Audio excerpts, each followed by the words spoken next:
Sprint and T-Mobile are talking up their $26.5 billion combination as great for high-speed wireless investments, rural service and U.S. competitiveness, but there are reasons to doubt the deal would do much on any of those fronts, and that it could also result in higher wireless costs for consumers. The deal announced Sunday would combine the nation's third and fourth largest wireless companies and bulk them up to a similar size as Verizon and AT&T, the industry giants. Here's a look at how the deal might affect your phone bill and prospects for better service. To a lesser extent, Sprint have been leaders in shaking up the cell phone industry. The big four wireless carriers now offer lower prices and more choices, including the restoration of unlimited data plans. 2-year service contracts are gone. That's been a boon to consumers. The worry is that with just 3 major carriers, there would be less incentive to keep innovating on prices and service. T-Mobile and Sprint might even raise prices now that they don't have to try to poach customers off each other. On the other hand, the industry is evolving.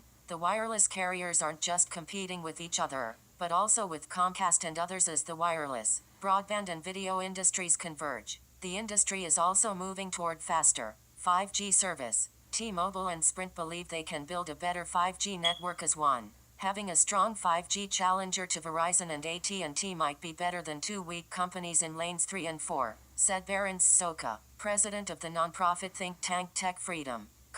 What's this 5G all about? 5G is the next generation mobile networks that wireless companies are banking on to replace current 4G services. Sprint CEO Marcelo Clore likens to switch to going from black and white to color TVs. While 5G aims for faster wireless service for your phones, analysts say the real key to 5G will be enabling its use in connected cars, homes and other infrastructure. Jason Lee, an analyst at research firm IDC, said that by joining forces, the combined network might be deeper and broader than what either could have done individually. T-Mobile and Sprint each has rights to different portions of the airwaves and say that a better network can grow out of combining those slices. But there are still a lot of unknowns related to 5G. For one thing, it isn't set to roll out nationally until at least 2020, and some of the more innovative uses, such as cars and homes, won't come until after that. As for the existing 4G network, service might improve marginally, but the companies already have roaming agreements to offer service where they don't have their own cell towers.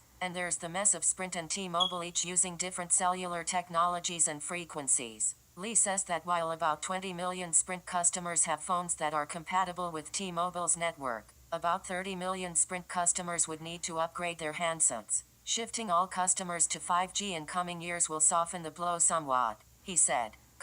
Rural service. Another selling point used by Sprint and T-Mobile is that it will open hundreds of new stores in rural areas, creating more jobs and service offerings. The companies didn't go into much detail about those rural plans, but promised to boost broadband competition by offering mobile connections that rival wired services such as cable. But rural areas are not typically big money makers for telecom companies. That's one reason cable and other broadband offerings are poor in rural areas. It's also a reason wireless connections tend to be slower there, if there's service at all. Some analysts believe the rural promises might be more an attempt to please regulators than a major part of the deal. I don't think it will necessarily drive a whole lot of revenue, but it makes it look good from the perspective of Congress, Lee said.